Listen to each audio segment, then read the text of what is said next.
Cycle track పై fake ప్రచారం తొలగిస్తారనడంలో నిజం లేదు. కొత్త ర్యాంప్ నిర్మాణం కోసం 80 మీటర్లు మాత్రమే తొలగింపు, దుష్ప్రచారంపై క్లారిటీ ఇచ్చిన హెచ్ఎండిఏ అంటూ ఒకరిని చూస్తాం. సో ఇక్కడ ఆ మెయిన్ ఏరియాలో ఎక్కడైతే ఈ నిన్న సైకిల్ సంబంధించిన ర్యాంప్ అయితే తొలగిస్తూ ఉన్నారో ఆ ఏరియాలో ట్రాఫిక్ జామ్ అవుతున్న కారణంలో ఆ ట్రాక్ను కొంచెం పక్కకు జరపడం జరిగింది. దాన్ని పట్టుకొని బీఆర్ఎస్ పార్టీ ఏదేదో ప్రచారం చేస్తూ ఉంది.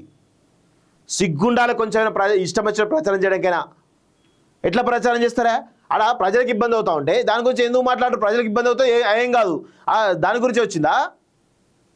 ఇగో నార్సింగ్లోని solar roof top cycle track తొలగిస్తున్నారంటూ జరుగుతున్నటువంటి ప్రచారంలో నిజం లేదని హెచ్ఎండిఏ స్పష్టం చేసింది. నానక్రామ్ కూడా దేవి ఆలయం వద్ద ర్యాంప్ అభివృద్ధి చేయడానికి చర్యలు తీసుకున్నామని, 120 మీటర్ల పొడవుతో కొత్త ర్యాంప్ నిర్మాణానికి ప్రతిపాదన సిద్ధమైందని, ఈ కొత్త ర్యాంప్ సైకిల్ ట్రాక్ మీదుగా దాటడంతో 80 మీటర్ల సైకిల్ ట్రాక్ రూఫ్ తొలగించినట్టు హెచ్ఎండిఏ అధికారులు వివరించారు. కొత్త ర్యాంప్ నిర్మాణంపై ఆగస్టు 31, 2024 జిహెచ్ఎంసీ 66వ కన్జర్వెన్స్ మీటింగ్లో చర్చించినట్టు అధికారులు తెలిపారు. నార్సింగ్, పుప్పాలగూడ ప్రాంతాల నుంచి నానక్రామ్ కూడా రోటరీ మీదుగా IT కార్డర్, financial district, Serilingampally, Gachibowli, Rayadurgam, IKEA, Madhapur ప్రాంతాలకు పెద్ద సంఖ్యలో రాకపోకలు కొనసాగుతున్నాయని, ట్రాఫిక్ రద్దీ ఎక్కువ ఉన్న సమయంలో నానక్రామ్ కూడా రోటరీ మొత్తం స్తంభిస్తుందని అధికారులు పేర్కొన్నారు.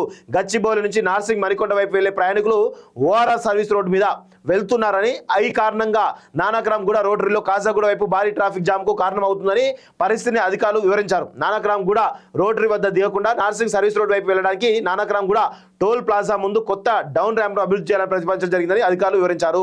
దీన్ని పట్టుకొని ఈరోజు ఈ కేటీఆర్ ఏదో ఆ సైకిల్ ర్యాంప్ పెట్టేసి మొత్తం పెద్ద హైదరాబాద్కు ఇది ఐకాన్ అని చెప్పేసి చెప్తూ ఏదో బిల్డప్ కొట్టే ప్రయత్నం చేస్తూ ఉన్నారు.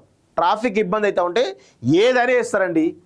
ట్రాఫిక్ ఇంపార్టెంట్ కదా, ప్రజలకు సౌకర్యంగా వాళ్ళ యొక్క గమ్యస్థానాలను త్వరగా చేర్చేలా ప్రయత్నం చేయడమే హెచ్ఎండిఏ జిహెచ్ఎంసీ లక్ష్యం.